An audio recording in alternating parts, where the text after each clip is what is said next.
Bonjour les CM1, donc voilà une nouvelle vidéo sur les fractions. Alors je vous laisse découvrir les fractions que j'ai écrites. Alors vous remarquez que ce sont des fractions décimales. Comment on reconnaît que c'est une fraction décimale? On reconnaît que c'est une fraction décimale parce que le dénominateur est soit 10, soit 100. Ça aurait pu être 1000, ça aurait pu être 10 000, 100 000, etc. D'accord? Donc ces fractions décimales, on va pouvoir les transformer en nombres décimaux. Un nombre décimal, c'est un nombre à virgule. Donc ici, la première, 56 dixièmes. On peut transformer 56 dixièmes en un nombre décimal.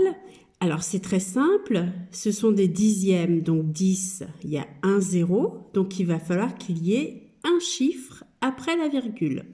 Donc la technique, j'écris 56 et il faut qu'il y ait un chiffre après la virgule, donc je mets ma virgule ici. Donc 56 dixièmes, c'est la même chose que 5,6.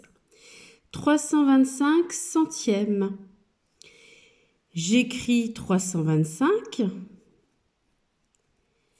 centièmes, donc 100, il y a deux zéros, il faut donc deux chiffres après la virgule. Donc ma virgule, je vais la mettre ici. Donc c'est la même chose que 3,25. 7 dixièmes.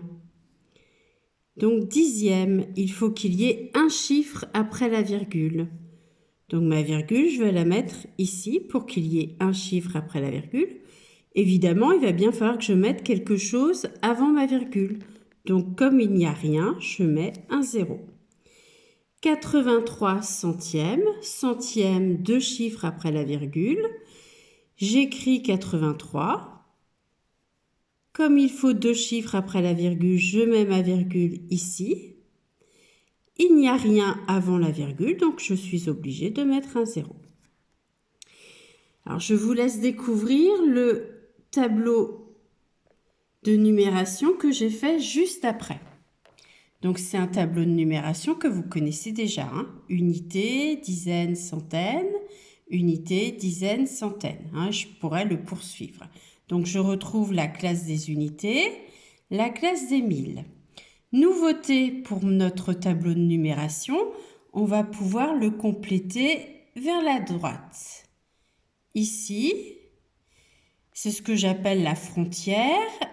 Il y aura la virgule.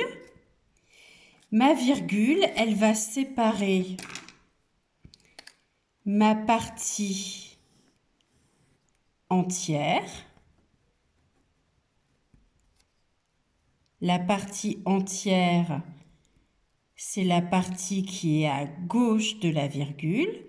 Et la partie à droite de la virgule, ça va être la partie décimale. Décimale. Dans ma partie décimale, je vais construire deux colonnes. La première colonne, c'est la colonne des dixièmes. Et à côté, la colonne des centièmes. En CM2 ou en 6e, vous apprendrez qu'il y a une troisième colonne qui est la colonne des millièmes. Alors, si je reprends ma première fraction décimale du début, 56 dixièmes, je vais la placer dans mon tableau de numération. Donc, comment je vais faire ça? Les dixièmes, c'est ici. Donc, je vais écrire 56 dixièmes. Évidemment, vous connaissez la règle, je n'ai pas le droit d'écrire deux chiffres dans la même colonne. Donc, 56 dixièmes va s'écrire comme ça. J'ai bien 56 dans la colonne dixième. Donc, ça fait la même chose que 5,6. Deuxième exemple, 325 centièmes. Je vais mettre 325 centièmes dans mon tableau de numération. La colonne centième est ici. Donc, je vais écrire 325 centièmes. Donc, ça me fait bien 3,25. 7 dixièmes. Je vais écrire 7 dans la colonne des dixièmes. 7. Comme je n'ai rien dans ma partie entière, il faut bien que je mette quelque chose. Donc ça va me faire 0,7. La dernière fraction, 83 centièmes. Donc je vais écrire 83 centièmes. Ici, je vais mettre ma virgule. Il faut que j'ai quelque chose dans ma partie entière.